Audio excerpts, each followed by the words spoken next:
আজকে হচ্ছে আমরা এই অধ্যায়ের একদম সর্বশেষ টপিক নিয়ে আলোচনা করব এনজাইম। এনজাইম থেকে আমাদের যা যা জানতে হবে সেগুলো একটু ভালোভাবে দেখানো হবে। তবে এনজাইম থেকে খুব বেশি তথ্য জানতে হয় না, বাট যেগুলা জানতে হয় বা যেগুলা লাগে এগুলো খুব ভালোভাবেই জেনে রাখতে হবে। বারবার কিন্তু এই জায়গা থেকে হচ্ছে একই ধরনের কোশ্চেন হচ্ছে রিপিট হয়ে থাকে আর কি। তো দেখি আমাদের যে এনজাইম থেকে কোন কোন তথ্যগুলো ইম্পর্টেন্ট বা কোনগুলো জানতে হবে এগুলো একটু দেখব। প্রথম অবস্থায় হচ্ছে এনজাইমের মধ্যে যে তথ্যটা আমাদের জানা জরুরি সেটা হচ্ছে যে এই যে এনজাইম যে শব্দটা এটা সর্বপ্রথম কে ব্যবহার করছে, এই বিজ্ঞানীটার নাম আসতে পারে যে বিজ্ঞানী কোন সর্বপ্রথম এনজাইম শব্দটি ব্যবহার করেন। তারপরে হচ্ছে আমাদের যে একটা গুরুত্বপূর্ণ একটা এনজাইম, এটা এনজাইমটা হচ্ছে জাইমেস। কি জাইমেস, এই এনজাইমটা কোথায় আবিষ্কৃত হয়? এটা এটা হচ্ছে ইস্ট কোষে হচ্ছে জাইমেস এনজাইম আবিষ্কৃত হয়। তাহলে হচ্ছে আসতে পারে কোশ্চেনটা এভাবে যে জাইমেস এনজাইম কোথায় আবিষ্কৃত হয়? ইস্ট কোষে। তারপর হচ্ছে আরও তিনটা অপশান তোমাকে বলে দিতে পারে। এরপরে এই এনজাইমের হচ্ছে আরেকটা আলাদা নাম আছে, সেটা হচ্ছে এনজাইমকে অনেক সময় কী হিসাবে ডাকা হয়ে থাকে? এনজাইমকে হচ্ছে অনুঘটক হিসাবেও কাজ করা হয়ে থাকে। অনুঘটক কেন বলা হয়? এটা হচ্ছে এনজাইম হচ্ছে যে কোনো একটা বিক্রিয়াকে অনেক সময় ঘটায়। হ্যাঁ, মানে এক ধরনের হচ্ছে এইদিকে একটা পদার্থ থাকবে আর একটা পদার্থ থাকবে, এর মিডল পয়েন্টে হচ্ছে এনজাইম আমরা দেই। তারপর এই দুইটা পদার্থকে হচ্ছে মিক্সিং ঘটাই। তো যেমন হচ্ছে অনেকটা ঘটকের মতো কাজ করে আর কি। মেয়ে পক্ষ এবং ছেলে পক্ষ দুইটাকে হচ্ছে মিলিয়ে দিই, এটা হচ্ছে অনেকটা অনুঘটক হিসাবে কাজ করে। এনজাইমের কাজ অনুযায়ী তাকে হচ্ছে একটা অপর নামে ডাকা হয়ে থাকে অনুঘটক। তাহলে এনজাইমের অপর নাম কি? অনুঘটক। তারপরে এনজাইমের কিছু ভৌত বৈশিষ্ট্য আছে, এগুলো জানতে হবে। ভৌত এনজাইমের কিছু ধর্মাবলী দেখি এখান থেকে আমাদের যে যে তত্ত্বগুলো বলবো জাস্ট এইগুলো লাগবে, আর বাইরে কিছুই লাগবে না। এনজাইম হলো প্রধানত প্রোটিনধর্মী। কি ধর্মী? প্রোটিনধর্মী। অর্থাৎ এনজাইম হলো এক ধরনের প্রোটিন, মানে এনজাইম যে কথা প্রোটিন সেমই কথা, মানে সকল ধরনের এনজাইমই প্রোটিন। মানে যত ধরনের এনজাইম পাবা সবগুলো এনজাইমই হচ্ছে প্রোটিন, কিন্তু সকল ধরনের প্রোটিন আবার এনজাইম নয়। মানে এনজাইম হচ্ছে প্রোটিনের একটা স্পেশাল টাইপ। এরপর হচ্ছে এই যে জীবকোষের ভিতরে এই এনজাইমগুলোকে আমরা কলয়েড রূপে দেখতে পাই। অর্থাৎ পদার্থের অনেকগুলো অবস্থা, ক্রিস্টালয়েড, কলয়েড এরকম। তো আমরা জীবকোষের ভিতরে এই এনজাইমগুলোর কোন রূপে পাই? কলয়েড রূপে। তাহলে তোমাকে পরীক্ষা আসতেই পারে যে নিচের কোনটি সত্য নয় বলতে পারে তোমাকে এনজাইম প্রধানত প্রোটিনধর্মী। তারপর জীবকোষের ভিতরে এনজাইমকে ক্রিস্টালয়েড রূপে পাওয়া যায়। ক্রিস্টালয়েড না, কলয়েড রূপে পাওয়া যায়। এবং এই যে এনজাইমগুলো একটা পরিবেশ লাগে যে এনজাইমটা কতটুকু কাজ করবে। যেমন পিএইচ যখন হচ্ছে 6 থেকে 9 থাকবে, অর্থাৎ সকল এনজাইম পিএইচ 6 থেকে 9-এর মধ্যে সবচেয়ে বেশি ক্রিয়াশীল হয়ে থাকে। তুমি যেই জায়গার মধ্যে এনজাইমটাকে ব্যবহার করবা ওই পরিবেশটার যদি পিএইচ 6 থেকে 9-এর ভিতরে থাকে তাহলে এনজাইমটা হচ্ছে খুব বেশি ক্রিয়াশীল হবে। তুমি যদি পিএইচটাকে আরও কমিয়ে কমিয়ে ধরো 3-4-এ নিয়ে আসো তাহলে এই এনজাইমের ক্রিয়াশীলতা বা হচ্ছে এই যে তার বিক্রিয়া করার যে সক্ষমতা এটা কিন্তু হারিয়ে ফেলবে, মানে অর্থাৎ বিক্রিয়া ঘটানোর যে সক্ষমতাটা। তারপর হচ্ছে সে কত তাপমাত্রায় সবচেয়ে বেশি ক্রিয়াশীল থাকে, যেমন পিএইচ এবং সেম টু সেম আবার তাপমাত্রার একটা মান আছে। অর্থাৎ 35 থেকে হচ্ছে 45 তাপমাত্রার ভিতরে এটা হচ্ছে সবচেয়ে বেশি উত্তম, মানে এই তাপমাত্রাটা হচ্ছে সবচেয়ে বেশি উত্তম। এই তাপমাত্রার ভিতরে এনজাইম বেশি ক্রিয়াশীল হয়ে থাকে। তারপর হচ্ছে এনজাইমের কার্যকারিতা হচ্ছে একদম সুনির্দিষ্ট, মানে অনেক লয়াল আর কি। অর্থাৎ এনজাইম একটা বিক্রিয়ার মধ্যে কাজ করবে, মানে কাজটা খুবই সুনির্দিষ্ট। এই এনজাইমটা এটার মধ্যে কাজ করবে, অন্য জায়গার মধ্যে সেই এনজাইমটা কাজ করবে না। অর্থাৎ এনজাইমের কার্যকারিতা একদম সুনির্দিষ্ট, ফিক্সড। এরপর হচ্ছে প্রখর আলোতে, মানে হচ্ছে অতি বেগুনি রশ্মি এর হচ্ছে বেগুনি রশ্মির প্রভাবে হচ্ছে এনজাইমের কার্যকারিতা কি হয়ে থাকে? নষ্ট হয়ে যায়। তাহলে অর্থাৎ ইউভি রশ্মির প্রভাবে এনজাইমের কার্যকারিতা কি হয়? এনজাইমের কার্যকারিতা নষ্ট হয়। এরপরে এখান থেকে হচ্ছে এই পৃষ্ঠা থেকে আর তেমন কিছু জানতে হয় না, এগুলো জাস্ট একটু দেখে রাখবা যে এনজাইমের নামকরণ কি কি বিষয়ের উপর ভিত্তি করে এনজাইমের নামকরণ করা হয়। যেমন সাবস্ট্রেট এর ধরন অনুসারে যে হচ্ছে মানে কোন পদার্থের উপর কাজ করতেছে সেটার উপর ভিত্তি করে। এরপরে বিক্রিয়ার ধরন, এটা কোন বিক্রিয়ার মধ্যে অংশগ্রহণ করতেছে সেটার উপর ভিত্তি করে আবার এনজাইমের নামকরণ করা হয়ে থাকে। তারপর হচ্ছে সাবস্ট্রেট ও বিক্রিয়ার যে মিলিত বৈশিষ্ট্য অনুসারে নামকরণ করা হয়ে থাকে। এগুলো একটু দেখে রাখবা, বাট এত বেশি গিয়ে না কোন কোন বিষয়ের উপর বেস করে এনজাইমের নামকরণ করা হয়ে থাকে একটু দেখে রাখবা। এরপর এখানে কিছু গুরুত্বপূর্ণ তথ্য আছে যেগুলা জানতে হবে, যে কিছু টার্ম আছে, ওয়ার্ডগুলা একটু বুঝে বুঝে একটু পড়ার চেষ্টা করতে হবে। যেমন মনে করো এনজাইম কি? এনজাইম হচ্ছে এক ধরনের প্রোটিন, তাই না? তো মানে আমি একটু আগে বলছিলাম এনজাইম হচ্ছে প্রোটিন ধর্মী। যদি কোনো একটা এনজাইম যদি পুরো এনজাইমটাই শুধু প্রোটিন দিয়ে তৈরি হয়, তখন ওই এনজাইমটাকে বলা হবে সরল এনজাইম। কারণ হচ্ছে এনজাইমের বৈশিষ্ট্য সে প্রোটিন দিয়ে তৈরি হবে। তো পুরো এনজাইমটাই প্রোটিন দিয়ে তৈরি হিসেবে ভালো, এটা সরল এনজাইম। এখানে কোনো জটিলতা নাই, কোনো গরল অবস্থা নাই, মানে অর্থাৎ মিক্সিং নাই। তাইলে এটাকে বলা হবে হচ্ছে সরল এনজাইম। তাহলে এনজাইম যখন শুধু প্রোটিন দিয়ে তৈরি হবে, মানে এনজাইমের বৈশিষ্ট্য ছিল হচ্ছে এনজাইম প্রোটিন ধর্মী, এবং যদি এনজাইম শুধু প্রোটিন দিয়ে তৈরি হয়ে থাকে তখন সেটাকে বলা হবে সরল এনজাইম। আর যখন এই প্রোটিনের সাথে অন্য কিছু একটা আইসা যুক্ত হবে, তখন সেটা হয়ে যাবে হচ্ছে কি এনজাইম, মানে যৌগিক আর কি, মানে যৌগিক এনজাইম মানে হয়ে থাকে। তো এ ধরনের এনজাইমগুলোকে বলা হয় হচ্ছে কনজুগেটেড এনজাইম। ওকে, কখন কনজুগেটেড এনজাইম হবে? যখন হচ্ছে এই প্রোটিন অংশের সাথে একটি অপ্রোটিন অংশ এসে যুক্ত হবে। অর্থাৎ মনে করো এরকম এনজাইম শুধু কি দিয়ে তৈরি হওয়ার কথা ছিল? প্রোটিন দিয়ে।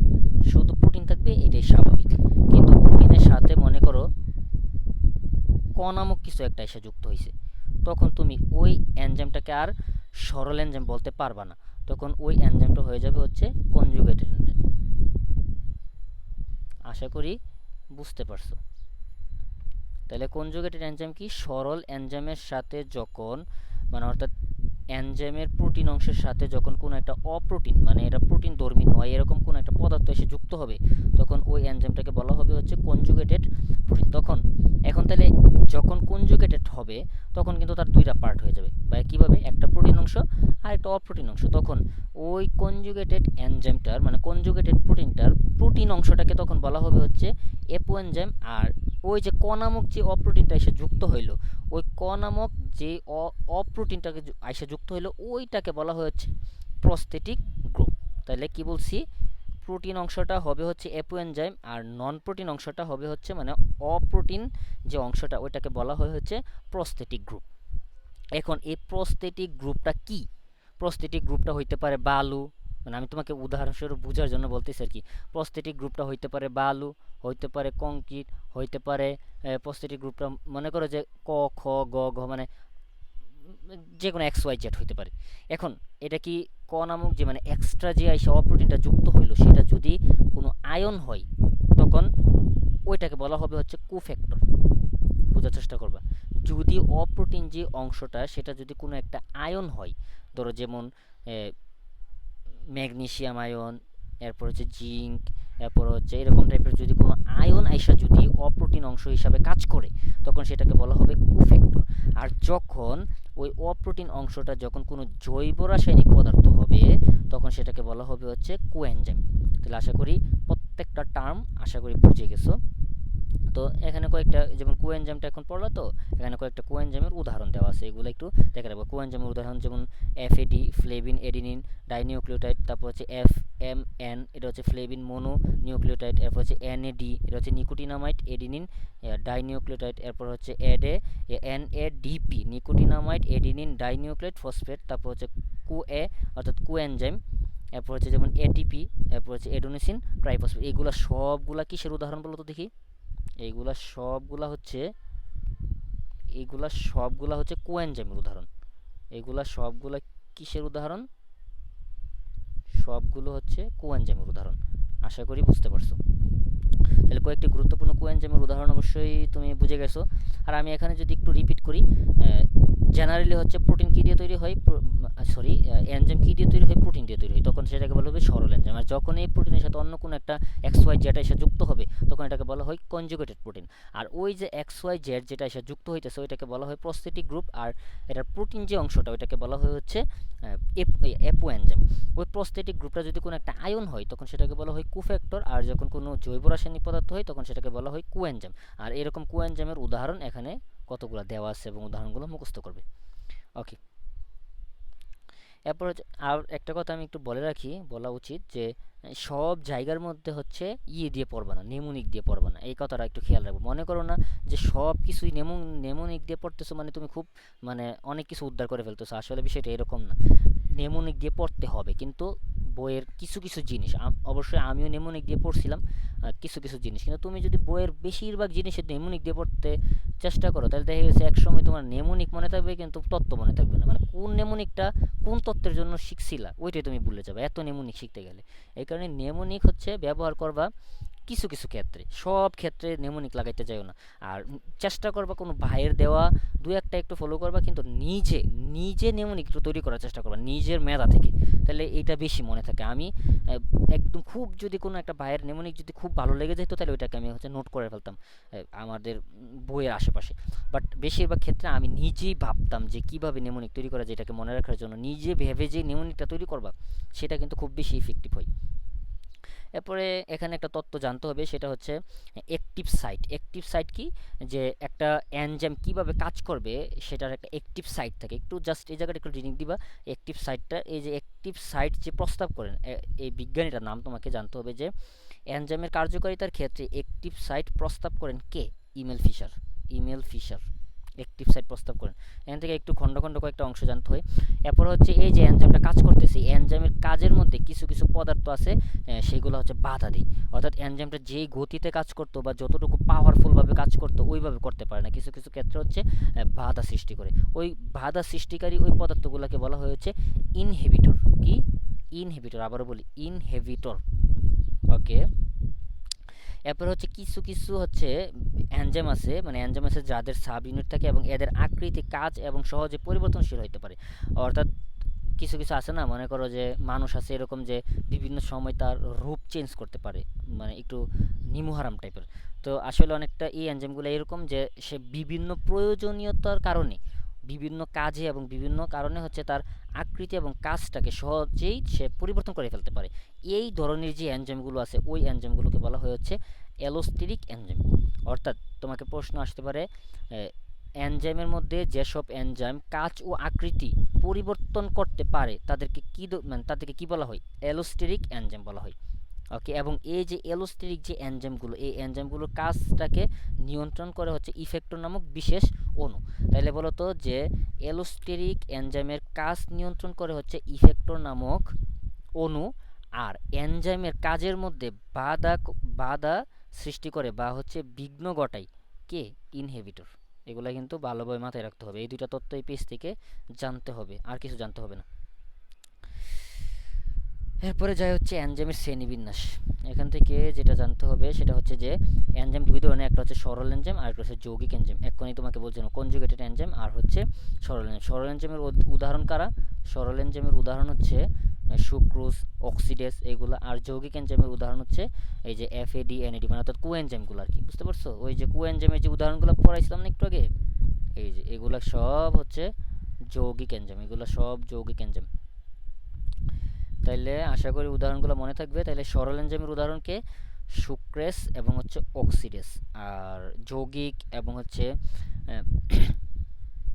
সংযুক্ত এনজাইমের উদাহরণ হচ্ছে এফএডি এবং এনএডি। এখন এখানে হচ্ছে আমাদের কিছু এনজাইমের উদাহরণ, মানে কিছু এনজাইমের উদাহরণ জানতে হবে। মানে কাজ অনুসারে বিভিন্ন এনজাইমকে বিভিন্ন ধরনের গ্রুপে বিভক্ত করা হয়েছে, যেমন অক্সিডো রিডাকটেস এনজাইম।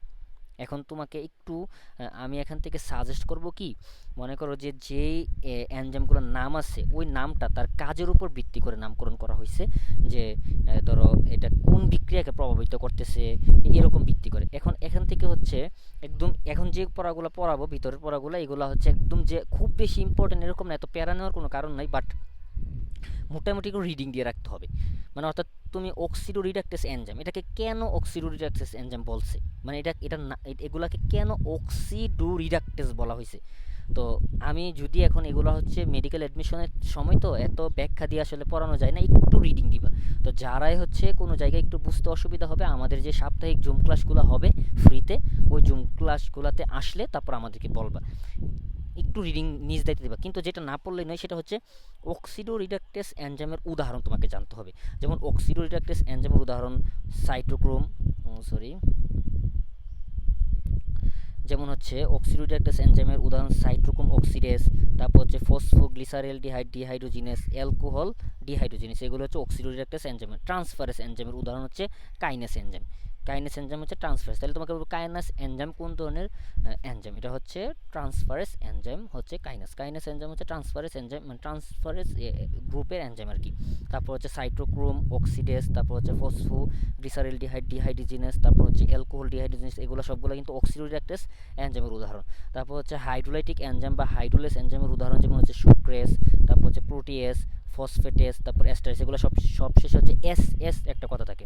সুক্রেস, প্রোটিএস, ফসফেটেস, তারপর হচ্ছে এস্টারেস, এগুলো মনে রাখা খুব সোজা। তারপর লাইয়েস এনজাইম, এগুলো হচ্ছে বিভিন্ন ধরনের মূলককে হচ্ছে ট্রান্সফার করে, যেমন হচ্ছে এলডুলেস এনজাইম আছে, তারপর হচ্ছে আইসো সাইটেট এনজাইম আছে, তারপর ফিউমারেস এনজাইম আছে, সাইট্রিক সিনথেসিস এনজাইম আছে। এগুলো একটু জাস্ট একটু রিডিং দিবা, যতটুকু মনে থাকে এতটুকুই। এরপর হচ্ছে আইসোমারেস এনজাইম। আইসোমারেস এনজাইম হচ্ছে একই পদার্থ থেকে একই ধরনের পদার্থের মধ্যে চেঞ্জ করে, যেমন আইসোমার মানে একটা পদার্থকে হচ্ছে তার কোন একটা গাঠনিক, তার হচ্ছে কোন একটা একটু পরিবর্তন করে, একটু চেঞ্জ করে তার একটা আইসোমারিক পরিবর্তন সাধন করে। মানে কি, মনে করো ক ক এর আইসোমার ধরো খ, তাহলে এই এনজাইমটা এমনভাবে কর উপর কাজ করবে যেন সে খ তৈরি করে। মানে অর্থাৎ একটা যে কোনো একটা পদার্থের উপর সে কাজ করে ওই পদার্থটাকে তার আইসোমারে রূপান্তর করে ফেলে, এটাকে বলা হচ্ছে আইসোমারেস এনজাইম। এরকম উদাহরণ একটা, এটা একটু ইম্পর্টেন্ট, সেটা হচ্ছে মিউটেস এনজাইম।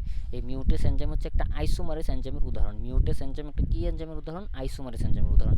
লাইগেস এনজাইম। লাইগেস এনজাইম বা জিনিসটা কি? লাইগেস এনজাইম হচ্ছে এটিপি এর সহায়তায় হচ্ছে তার মানে সংযুক্ত করতে সাহায্য করে, অর্থাৎ এ জাতীয় এনজাইম এটিপি এর সহায়তায় দুই বা ততোধিক সাবস্ট্রেটকে সংযুক্ত করে, মানে অর্থাৎ ক আর খ এই দুইটাকে একসাথে যুক্ত করে, ক আর খ আলাদা আলাদা ছিল, এই দুইটাকে হচ্ছে যোগ, মানে এক ধরনের হচ্ছে আঠার মতো কাজ করে আর কি। এগুলো হচ্ছে লাইগেস এনজাইম। এই লাইগেস এনজাইমের উদাহরণ কারা? গ্লুটামিক সিনথেসিস, তারপর হচ্ছে এসিটাইল কোএ সিনথেসিস, তারপর হচ্ছে পাইরুভেট কার্বক্সিলেজ, এগুলো লাইগেস এনজাইমের উদাহরণ। শেষ, এতটুকু জানলে মোটামুটি এগুলো একটু জেনে রাখবা। এরপরে এখান থেকে হচ্ছে যে তত্ত্বটা একটু আসছিল মেডিকেল ভর্তি পরীক্ষা 11 12-তে, সেটা হচ্ছে আইইউবি অনুসারে এনজাইম হচ্ছে প্রধানত 6 প্রকার। এনজাইম প্রধানত কয় প্রকার? 6 প্রকার। ওকে, এটাকে একটু স্টার মার্ক দিয়ে রাখো, জানতে হবে। এখন আমরা হচ্ছে এই যে এনজাইমগুলো কাজ করতেছে, কিছু কিছু জিনিস আছে এই এনজাইমগুলোর মধ্যে বিস্তার মানে প্রভাব সৃষ্টি করে। যেমন আমরা যখন হচ্ছে এনজাইমের ভৌত ধর্ম পড়ছিলাম তখন যেমন জানছিলাম যে পিএইচ এত থেকে এত হইলে, মানে অর্থাৎ 6 থেকে 9 হইলে খুব ভালো কাজ করে। তারপর তাপমাত্রা পরে আসছিলাম, এগুলো হচ্ছে তাপমাত্রা, পিএইচ, তারপর বিভিন্ন ধরনের ধাতু, যেমন একটু আগে বলছিলাম কিছু ধাতু আছে বা কিছু মেটাল আছে যেগুলো হচ্ছে এনজাইমের কার্যকারিতা বৃদ্ধি করে, আবার কিছু হচ্ছে কমিয়ে দেয়। মানে অর্থাৎ এনজাইমের কাজের উপর কিছু প্রভাবক আছে যেগুলো হচ্ছে প্রভাব সৃষ্টি করে। এর মধ্যে প্রথমটাই যেমন হচ্ছে তাপমাত্রা। তো এখান থেকে যে তথ্যটা একটু জানতে হবে, তাপমাত্রা বাড়ার সাথে সাথে এনজাইমের হচ্ছে কার্যকারিতা বাড়ে, কিন্তু একটা পর্যায়ে গিয়ে যদি আরও বাড়াতে থাকো তখন কি হচ্ছে এটার মানে কার্যকারিতা কি হয়ে যায়? কমে যায়। অর্থাৎ তুমি মানে এটার তাপমাত্রা খুব বেশি কমিয়েও দিতে পারবে না, খুব বেশি বাড়িয়েও দিতে পারবে না। একটা রেঞ্জ আছে যে কতটুকু কত হইলে সেটা সবচেয়ে বেশি উত্তম। এই জায়গাটা তোমাকে মনে রাখতে হবে যে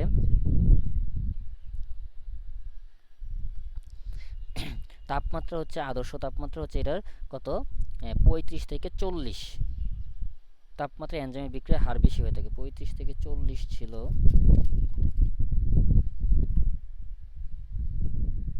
এই যে দেখছো এই জায়গার মধ্যে। তো ওই কথাটা আবার এখানে মানে একটু রিপিট হয়েছে যে তাপমাত্রা 35 থেকে 40, তারপর পিএইচ কত? পিএইচ হচ্ছে 6 থেকে 9 ভিতরে হইলে ভালো হয়। তবে এখানে কিছু মান দেওয়া আছে কোনটার ক্ষেত্রে কত পিএইচ, অপটিমাম পিএইচটা একটু মনে রাখতে হবে। পেপসিনের অপটিমাম অপটিমাম যে পিএইচটা সেটা হচ্ছে 2, তারপর হচ্ছে ইনভার্টেস হচ্ছে 4.5, সেলুবায়াস হচ্ছে 5, আর ট্রিপসিন এই দুইটা আমি একটু তোমাকে মনে রাখার জন্য সবচেয়ে বেশি জোর দিব। সেটা হচ্ছে যে পেপসিন একটা মাস্ট তোমাকে মনে রাখতে হবে, ট্রিপসিন একটা মনে রাখতে হবে। পেপসিন, ট্রিপসিন, আবারও বলি পেপসিন, ট্রিপসিন, এই দুইটাকে তোমার মনে রাখতেই হবে। তাহলে পেপসিনের অপটিমাম পিএইচ হচ্ছে 2 আর ট্রিপসিনের হচ্ছে 8। আর বাকি যে মাঝখানে যে তিনটা আছে এগুলো একটু মনে রাখবা। ইনভার্টেস হচ্ছে 4.5, তারপর হচ্ছে সেলুবাইস হচ্ছে 5, তারপর ইউরিয়াস হচ্ছে 7, এগুলো একটু মনে রাখবা। পানি এটাও হচ্ছে প্রভাব বিস্তার করে। তারপর ধাতু, কিছু ধাতু আছে হচ্ছে যেগুলো এনজাইমের কার্যকারিতা বৃদ্ধি করে, আর কিছু ধাতু হচ্ছে এনজাইমের কার্যকারিতা হ্রাস করে। তাহলে তোমাকে প্রশ্ন আসতে পারে যে কোন ধাতুগুলো হচ্ছে এনজাইমের কার্যকারিতা বৃদ্ধি করে না অথবা বৃদ্ধি করে। তখন করে না এরকম তিনটা অপশন দিবে, আর করে একটা অপশন দিবে। তো এখানে দেখো হচ্ছে যেমন ম্যাগনেসিয়াম, তারপর হচ্ছে ম্যাগনানিজ, কোবাল্ট, নিকেল, এগুলোর উপস্থিতিতে এনজাইমের কার্যকারিতা কী হয়ে দেয়, বাড়িয়ে দেয়। মানে এই যে মৌলগুলো আছে, মানে এই আয়নগুলো আছে, এই আয়নগুলো কোনো একটা এনজাইমের উপর কাজ করে ওই এনজাইমের কার্যকারিতাকে আগের চাইতে একটু বাড়িয়ে দিই। আবার কিছু ধাতু আছে যেমন হচ্ছে সিলভার, জিঙ্ক, কপার, এগুলো আবার এনজাইমের কার্যকারিতা হচ্ছে কমিয়ে দিয়ে থাকে। ওকে, তাইলে আবার বলি যে কিছু আছে যেমন ম্যাগনেসিয়াম, ম্যাগনানিজ, কোবাল্ট, নিকেল, এগুলো হচ্ছে এনজাইমের কার্যকারিতা বাড়িয়ে দেয়। আর সিলভার, জিঙ্ক, কপার, এগুলো হচ্ছে এনজাইমের কার্যকারিতা কমিয়ে দেয়। ওকে, এখন এখান থেকে যেই তত্ত্বগুলো জানতে হবে আমি খুব সিম্পলি একটু দ্রুত চলে যাব, কারণ হচ্ছে এইগুলোতে এত বেশি টাইম দিয়ে অযথা সময় লস করে লাভ নাই। কিন্তু যতটুকু আসে আর কি, আসে না যে এরকম না, অবশ্যই আসে, বাট যতটুকু লাগে ততটুকুই পড়া উচিত আর কি। যেমন সেলুলোজ এনজাইম, এটা কী কী কাজে ব্যবহৃত হয়ে থাকে তোমাকে এগুলো একটু জানতে হবে। বাট একদম এখানে অনেকগুলো অপশান দেওয়া আছে, আমি যেগুলোকে গুলমার্ক দিয়ে রাখছি এগুলো জানবা, বাট যেগুলো আমি একটু দাগাই দেবো খুব বেশি ইম্পর্টেন্ট। এক নম্বর হচ্ছে কফি প্রক্রিয়াজাতকরণে সেলুলোজ এনজাইম ব্যবহার করা হয়ে থাকে। আর বাকি যে দুইটা আছে পেপার অ্যান্ড পাল্প বা বস্ত্রশিল্পের ক্ষেত্রে, তারপর হচ্ছে ওয়াশিং পাউডার, লন্ড্রি ডিটারজেন্ট, গুরুত্বপূর্ণ উপাদান হিসেবে এই সেলুলোজ এনজাইম ব্যবহার করে। কিন্তু এটা তোমাকে ভোলা যাবেই না, কফি প্রক্রিয়াজাতকরণে সেলুলোজ এনজাইম ব্যবহার করা হয়ে থাকে, এটা খুব ইম্পর্টেন্ট। প্রোটিয়েস এনজাইম, এরপরে যে তথ্যটা তোমাকে জানতে হবে, প্রোটিয়েস এনজাইম এটা হচ্ছে কি ক্ষেত্রে ব্যবহার করা হয়, রক্ততঞ্জন নিয়ন্ত্রণে হচ্ছে প্রোটিয়েস নামক এনজাইম ব্যবহার করা হয়ে থাকে। মানে কি করে এটাকে, এটা হচ্ছে প্রোটিয়েস এনজাইম হচ্ছে রক্ততঞ্জন। তাহলে তোমাকে প্রশ্ন আসতে পারে যে রক্ততঞ্জন নিয়ন্ত্রণে কোন এনজাইম ব্যবহার করা হয়ে থাকে, প্রোটিয়েস, তারপর ট্রিপেস, এরকমভাবে তোমাকে অনেকগুলো অপশান দিবে। তাহলে তোমাকে মনে রাখতে হবে রক্ততঞ্জন নিয়ন্ত্রণে ব্যবহার করা হয় হচ্ছে প্রোটিয়েস এনজাইম, এবং কফি প্রক্রিয়াজাতকরণের ক্ষেত্রে ব্যবহার করা হয় হচ্ছে সেলুলোজ এনজাইম। দুইটা গেল, এরপর হচ্ছে অ্যামাইলেস এনজাইম। এই অ্যামাইলেস এনজাইমটা মনে রাখা সোজা যে স্টার্চ থেকে বিয়ার ও মদ উৎপাদনে হচ্ছে মদ উৎপাদন শিল্পে হচ্ছে অ্যামাইলেস এনজাইম ব্যবহার করা থাকে। তাহলে এখান থেকে কোশ্চেনটা আসবে হচ্ছে স্টার্চ থেকে বিয়ার ও মদ উৎপাদনে কোন এনজাইম ব্যবহার করা হয়ে থাকে, অ্যামাইলেস এনজাইম ব্যবহার করা হয়ে থাকে। আমি কিন্তু আবার স্পেসিফিকভাবে ভুল দিয়ে আবার বুঝিয়ে দিচ্ছি। তারপরে আরেকটা তথ্য একটু জানতে হয়, সেটা হচ্ছে যে প্যানক্রিয়েটিক এনজাইম রিপ্লেসমেন্ট থেরাপি চিকিৎসায় এই এনজাইম ব্যবহার করা হয়ে থাকে। অর্থাৎ কি বলছে, প্যানক্রিয়েটিক এনজাইম রিপ্লেসমেন্ট থেরাপি চিকিৎসায়ও এই এনজাইম ব্যবহার করা হয়ে থাকে। তাহলে তোমাকে আসবে প্যানক্রিয়েটিক এনজাইম রিপ্লেসমেন্ট থেরাপি চিকিৎসায় কোন এনজাইম ব্যবহার করা হয়ে থাকে, কোন এনজাইম বলো তো দেখি, অ্যামাইলেস এনজাইম, এই যে অ্যামাইলেস এনজাইম।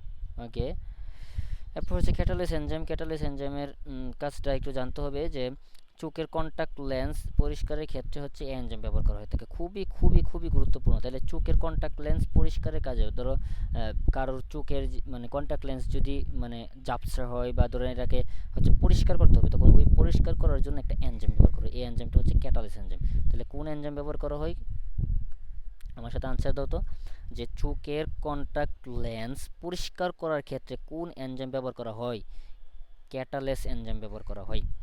এরপর হচ্ছে জাইমেস এনজাইম। বলো তো জাইমেস এনজাইম কোথায় আমরা পাইছিলাম, জাইমেস এনজাইম আবিষ্কৃত হয় কোথায়, কোন কোষে, একটু আমাকে আনসার দিবা বা নিজে নিজে আনসার বলবা, আর যদি না পারো দেখে নিবা। এরপর হচ্ছে জাইমেস এনজাইম কোন কোন কাজে ব্যবহার করা হয়, জাইমেস এনজাইম ইস্ট থেকে জাইমেস এনজাইম সংগ্রহ করে বদহজম হওয়া রোগীদের ওষুধ হিসেবে দেওয়া হয়ে থাকে। তাহলে তাহলে এখানে এটার কাজ কি, তাহলে তোমাকে পরীক্ষা আসবে বদ হজম হওয়া রোগীদের ওষুধ হিসাবে দেওয়া হয় কোন এনজাইম, জাইমেস এনজাইম। কাজগুলো লাগবে। তারপর হচ্ছে লাইপেস এনজাইম। লাইপেস এনজাইম কি, লাইপেসের দুইটা কাজ একটু গুরুত্বপূর্ণ, খুবই গুরুত্বপূর্ণ, এই দুইটা একদম ভালোভাবে জানতে হবে। আমি বলে দিব একদম স্টার মার্ক, খুবই খুবই গুরুত্বপূর্ণ তথ্য, খুবই গুরুত্বপূর্ণ। সেটা হচ্ছে যে লাইপেস ব্যবহার করা হয় দই পনির শিল্পে, লাইপেস এনজাইম ব্যবহার করা হয়ে থাকে, এবং একদম যেটা একদম ইনফিনিটিভ স্টার, অগ্নাশয়ের বিভিন্ন রোগ নির্ণয়ের রক্তের লাইপেজ পরীক্ষা করা হয়ে থাকে। অগ্নাশয়ের বিভিন্ন রোগ নির্ণয়ে রক্তের লাইপেজ পরীক্ষা করা হয়ে থাকে। তাহলে বলতো যে অগ্নাশয়ের রোগ নির্ণয় করার ক্ষেত্রে রক্তের কি পরীক্ষা করা হয়ে থাকে? রক্তের লাইপেজ পরীক্ষা, লাইপেজ লাইপেজ পরীক্ষা করা হয়ে থাকে, মানে অর্থাৎ লাইপেজের মানটা দেখতে হয় আর কি। তারপরে ফলের রস তৈরির ক্ষেত্রে কোন এনজাইম ব্যবহার করা হয়? পেকটিন। এবং পনির তৈরিতে রেনিন এনজাইম ব্যবহার করা হয়। এরপরে এখান থেকে যেটা লাগবে, হজম সংশোধনের ক্ষেত্রে হচ্ছে একটু আগে আমরা যেটা বলছিলাম, হজম সংশোধনের ক্ষেত্রে ওইটাই মনে রাখবো, এখান থেকে না মনে রাখলেও চলবে, জাস্ট একটু দেখে রাখো। হজম সংশোধনের ক্ষেত্রে পেপসিন, অ্যামাইলেজ, পেপিন ইত্যাদি এনজাইম হজমে সাহায্য করে থাকে। এরপরে এইটা যেটা জানতে হবে, এটাকে একটু স্টার মার্ক দিয়ে রাখা উচিত। এই জায়গা থেকে 2-3টা তথ্য যেগুলো একটু বলবো যে আমেরিকার চক্ষু চিকিৎসক হচ্ছে ডক্টর জোসেফ স্পিনা হচ্ছে সর্বপ্রথম এত সালে হচ্ছে টিপসিন ব্যবহার করছিল। কি ব্যবহার করছিল? টিপসিন ব্যবহার করে চোখের ছানির অস্ত্রোপচার করে। তাহলে তোমাকে বলবে কোন বিজ্ঞানী বা মানে কোন চিকিৎসক টিপসিন ব্যবহার করে চোখের ছানির অস্ত্রোপচার করেন? এটা হচ্ছে ডক্টর জোসেফ স্পিনা গেল। এরপর তোমাকে কোশ্চেনটা এভাবে আসতে পারে, ডক্টর জোসেফ স্পিনা নিচের কোন এনজাইম ব্যবহার করে চোখের ছানির অস্ত্রোপচার করেছিল? টিপসিন এনজাইম।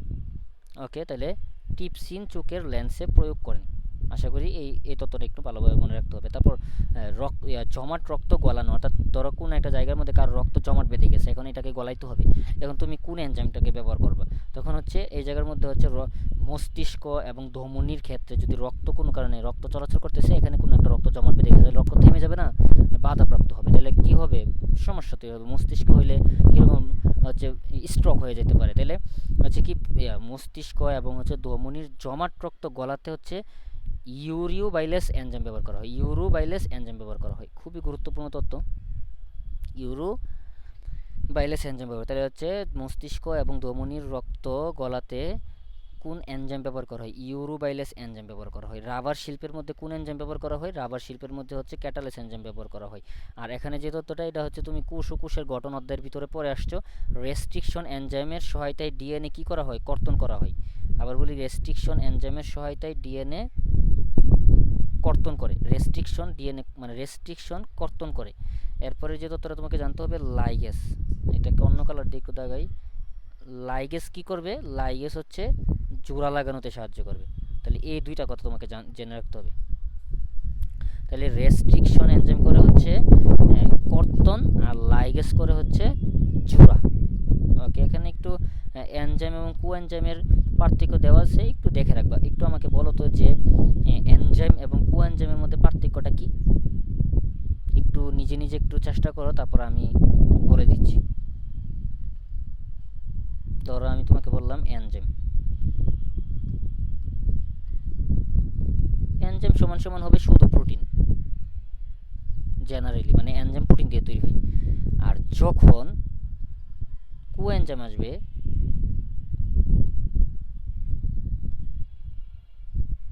যখন কোএনজাইম হবে তখন এ প্রোটিনের সাথে একটা অন্য একটা পদার্থ এসে যুক্ত হবে। বলো তো ওই পদার্থটা কি হবে? ওই পদার্থটা যদি কোনো একটা মেটাল হইতো তাহলে হয়ে যেত কোফ্যাক্টর।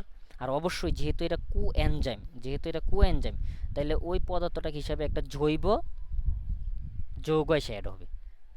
তাইলে একটা প্রোটিন মানে এনজাইমের প্রোটিন অংশের সাথে যখন অপ্রোটিন হিসাবে জৈব যৌগ এসে মানে জৈব পদার্থ এসে যুক্ত হবে, তখন এটাকে বলা হবে হচ্ছে কোএনজাইম। এতটুকু বেসিক পার্থক্যটা জানলেই তো মোর দেন এনাফ। এগুলো একটু দেখে রাখবা। তবে এখানে কিছু মানে দেওয়া আছে যে ভিটামিন কোএনজাইম হিসাবে কাজ করে। অনেক ভিটামিন কি হিসাবে কাজ করে? কোএনজাইম হিসাবে কাজ করে। অনেক ভিটামিন কোএনজাইম হিসাবে কাজ করে, এটা জানতে হবে। অনেক ভিটামিন কোএনজাইম হিসাবে কাজ করে। পরে জৈব অনুঘটক এগুলো দেখে রাখতে পারলে একটু রিডিং দিয়ে রাখবা। এগুলো একটু রিডিং দেবো, লেজ ইম্পর্টেন্ট। তো এনজাইমের এগুলাই হচ্ছে আলোচনা। আমি যদি একটু রিভিউ করি, মানে যদি বলি যে সবচেয়ে ইম্পর্টেন্ট কোনগুলো একদম না জানলেই নয়, আমি একটু প্রথম থেকে একটু বলে দিই।